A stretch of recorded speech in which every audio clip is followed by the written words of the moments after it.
नमस्कार, एस्ट्रोमेटा में आपका स्वागत है। आज हम जिस टॉपिक की चर्चा करेंगे वो है लग्न। इंसान को क्या काम करने चाहिए।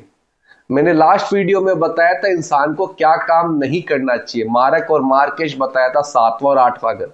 आज मैं बताता हूं कि आदमी को या कोई भी इंसान को क्या काम करना चाहिए जो उसका लग्न बोलता है। देखिए, कुंडली के अंदर जब कोई इंसान कुंडली देखता है तो सबसे इंपॉर्टेंट होता है लग्न।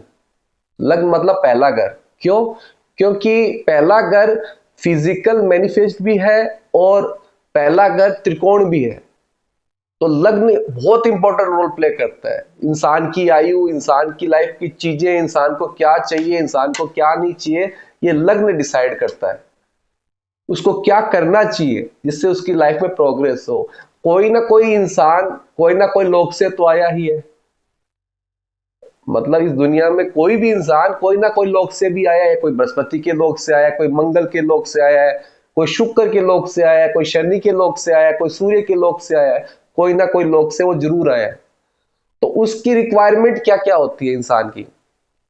रिक्वायरमेंट इन द सेंस कि आप ये समझिए सिंपल वे में कि पहला घर क्या चाहता है कि ये करना चाहिए।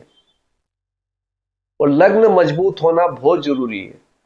बीपीएचएस में लिखा हुआ है कि जिसका अगर लग्न कमजोर होता है उसको लाइफ में कुछ समझ में नहीं आता, क्या करना चाहिए क्या नहीं करना चाहिए, किस रास्ते में जाऊं, सब मेरे दुश्मन है, सब मेरे को गलत साबित कर चुके हैं, गलत रास्तों में पड़ गए हैं, नशे की लत पड़ गई है। उसका एक मेन रीजन है उनका लग्न कमजोर है, वो खुद कमजोर है।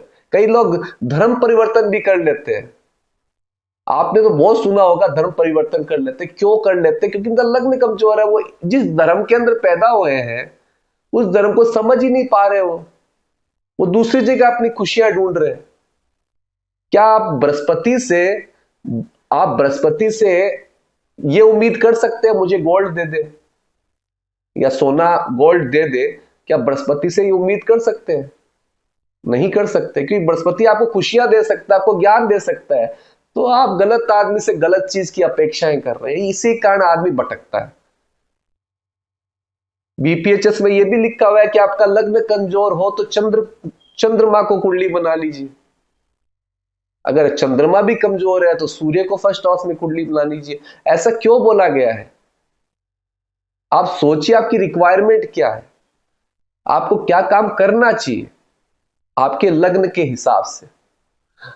मैं आज एक एक टॉपिक कवर करूंगा और कुछ टॉपिक्स इसके अंदर इंक्लूड भी करूंगा कि आपको थोड़ा समझ में आ जाए।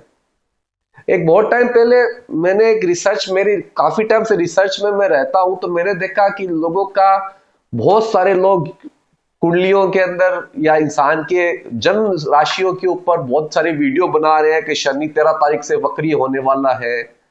वृषभ, तुला, सिंह राशि, धनु राशि और मीन राशि वालों के लिए खतरा है, ये हो जाएगा, एक्सीडेंट हो जाएगा, दुर्घटनाएं हो जाएगी, पैर में लग जाएगी। और लियो राशि वालों के लिए बहुत बड़ा नुकसान है, ये बोला जा रहा है। क्या आप अपनी टीआरपी पाने के लिए लोगों को डरा डरा के एस्ट्रोलॉजी को बेचना चाहते हैं? आप थोड़ा ये सोचिए, कॉमन सेंस की बात सोचिए कि क्या ये चीजें सही है? खाली एक चंद्रमा की राशि के ऊपर आप पूरी कुंडली को प्रिडिक्ट करते जा रहे हैं कि लग जाएगी। तो लगने का चांस कौन देगा? लगने का चांस, अब शनि वक्रीय मीन राशि में हो रहा है। मीन राशि ओपन राशि है। मीन राशि ओवरसीज की राशि है। ओवरसीज मतलब आप इस कंट्री से दूसरे कंट्री से जो इंपोर्ट या एक्सपोर्ट होता है उसकी राशि है वो। उसके अंदर यह बोला जा रहा है कि सिंह राशि वालों को प्रॉब्लम आ रही है। शनि 12वीं राशि में वक्रीय होगा तो ओवरसीज काम बहुत टाइट हो जाएंगे, काम कम हो जाएंगे। लोगों को कोई भी चीज इस पार से उस पार ले जाने में बहुत मुश्किल है और बहुत खर्चा आएगा। यही तो है। अब इसका मेन टॉपिक क्या हो गया है? ढैया। ढैया बोलते, शनि का ढैया लगा हुआ है। तो अब जो शनि वक्रीय हो चुके हैं तो ढैया तो मेष राशि, सिंह राशि और धनु राशि पे नहीं है। तो ये मिस इंफॉर्मेशन देके अपने व्यूअर्स बढ़ाना, फॉलोवर्स बढ़ाना, ये तो कहीं की बात नहीं। कम से कम आप उन चीजों पे ध्यान दीजिए। वैसे मैं आज इसको एकदम शॉर्ट लाइन में बता देता हूं। केंद्राधिपति दोष का मतलब होता है कि 1, 4, 7, 10 के अंदर बेनिफिक्स की राशि आ जाए और बेनिफिक्स खुद उस घर में आ जाए तो केंद्राधिपति दोष आता है। इसका सीधा सा मतलब है। और ये सिर्फ ड्यूल शाइन 3 मतलब मिथुन राशि, कन्या राशि, धनु राशि और मीन राशि पे लगता है। इसका प्रॉब्लम ये है कि इंसान को चाहिए कुछ होता है, मांग कुछ ले और होता है। आप मंगल से अपेक्षा कर रहे हो कि मुझे ताकत दे दे, लड़ाई दे दे। मंगल ग्रह से अपेक्षा कर रहे हो कि मुझे लड़ाई ताकत दे दे, लड़ाई करना चाहता हूं, तो ये आपकी ये गलत चीज मांग रहे हो मंगल से आप। मंगल से अगर मांगना है, मंगल से अगर मांगना है तो प्रॉपर्टी मांगिए। बृहस्पति से मांगना है तो खुशियां और ज्ञान मांगिए। आप गलत जगह, गलत इंसान से गलत चीज की अपेक्षाएं कर रहे हैं। तो यही केंद्राधिपति दोष का रिजल्ट आता है। अगर आपको मिल भी जाएगी जो आपकी इच्छाएं है, आपको कभी सुख या शांति नहीं मिलने वाली है। एक दिमाग में एकदम क्लियर समझ लीजिए। तो आज हम जिस टॉपिक पे चर्चा करेंगे वो टॉपिक है, सिंपल सी बात है कि लग्न के हिसाब से क्या काम करना चाहिए। लग्न, अगर किसी का बृहस्पति का लग्न हो, बृहस्पति का लग्न हो, उसको क्या काम करने चाहिए अपनी लाइफ में। जैसे बृहस्पति धनु राशि भी बृहस्पति की और मीन राशि भी बृहस्पति की, उनको क्या काम करना चाहिए। बृहस्पति ज्ञान का प्लेनेट है, बहुत बड़ा प्लेनेट है, धर्म की स्थापना करने वाला प्लेनेट है। जब भी ये फर्स्ट हाउस में ये रूल करता है तो इंसान धर्म की स्थापना करता है, नए नए आयाम ढूंढता है, खुशियां ढूंढता है। ऐसे लोगों को बहुत ज्यादा कफ की प्रॉब्लम होती है क्योंकि बृहस्पति के ऊपर हीलियम बहुत ज्यादा है। बृहस्पति को 16 साल लगते हैं धरती के मतलब वातावरण में एडजस्ट होने के लिए, क्योंकि वहां हीलियम ज्यादा है, या हर एक पर्टिकुलर गैस का प्रेशर, हर प्रेशर ज्यादा है धरती पे, इसलिए धरती जिंदा है। तो वैसे ही आप, अगर आपके लग्न में बृहस्पति हो तो आपका काम है लोगों को नॉलेज देना, धर्म की स्थापना करना, सही रास्ता लोगों को दिखाना, टीचिंग लाइन में आप जा सकते हैं। ये आपको काम करना होगा। अब आ जाते हैं कि बृहस्पति कफ का कारक है, ठीक है। कफ को कंट्रोल कौन करता है? पित्त। कफ को कंट्रोल, आप पुराने टाइम के अंदर जो काढ़ा और जो जिसी को जुकाम पकड़ लेती थी, यहाँ जो साइनस हो जाती थी, उनको जानबूझ के गरम मसालों की दवाई बना के, काढ़ा बना के या स्पाइसी चीजें खिला के वो निकाला जाता था, क्योंकि वो एडजस्ट कर जाता था। बृहस्पति को कंट्रोल करने के लिए आपको पित्त की जरूरत होती है, तो पित्त मंगल है। तो जब भी बृहस्पति मेष राशि में पहले घर में हो तो उनका कफ और पित्त एडजस्ट हो जाता है। ये एकदम क्लियरली रूल है। अब आ जाते हैं नेक्स्ट टॉपिक पे, मंगल में। मंगल एक फायर का प्लेनेट है, अग्रेशन का है, फटाफट काम करने वाला है, हर चैलेंजेस लेने वाला है। अब जिन किन्हीं का मंगल का लग्न होता है, उनसे उस इंसान को अपनी लाइफ में अपेक्षा क्या रहनी चाहिए काम को लेके? प्रॉपर्टी, लैंड, जमीनें, इन पे ज्यादा ध्यान देना चाहिए। अगर वो लड़ाई वगैरह, ज्यादा गुस्सा वगैरह करते हैं, हाई एनर्जी वहां यूज करते हैं, तो वो आगे नहीं बढ़ पाएंगे, क्योंकि आप गलत ग्रह से गलत अपेक्षाएं कर रहे हैं। अब आ जाते हैं शुक्र के लगन से। शुक्र एक हीरे का प्लेनेट है, वहां पे बहुत ज्यादा हीरे बोले गए हैं, चमकदार चीजें वहां है। तो आप ऐसे प्लेनेट को अगर आप बोलोगे कि मुझे ज्ञान ज्यादा चाहिए, फिलोसफी ज्ञान ज्यादा चाहिए, तो आप गलत ग्रह से गलत अपेक्षाएं कर रहे हैं। शुक्र आपको पैसा दे देगा, पर फिलोसफी ज्ञान बृहस्पति की तरह नहीं दे पाएगा। एकदम क्लियर एजेंडा है, एकदम क्लियर टॉपिक यही है कि शुक्र से आपको क्या मांगना है। शुक्र फैमिली का कारक है, फाइनेंस का कारक है, शुक्र आपकी वाणी है। शुक्र ये बताता है कि आपकी जो संस्कार, फर्स्ट एजुकेशन संस्कार कहां से मिला है, वो शुक्र का है। शुक्र शादी का कारक है, शुक्र पार्टनरशिप का कारक है। तो आप शुक्र से अगर ये अपेक्षाएं कर रहे हैं कि मुझे ताकत दे दे, मुझे जमीन दे दे, शुक्र नहीं दे पाएगा। आप अपनी लग्न की रिक्वायरमेंट हमेशा सोचिए, आपकी लग्न की रिक्वायरमेंट क्या है। अगर आप एस्ट्रोलॉजी सीख रहे हैं या प्रिडिक्शन दे रहे हैं, तो सबसे पहले चार्ट में देखिए कि लग्न की रिक्वायरमेंट क्या है।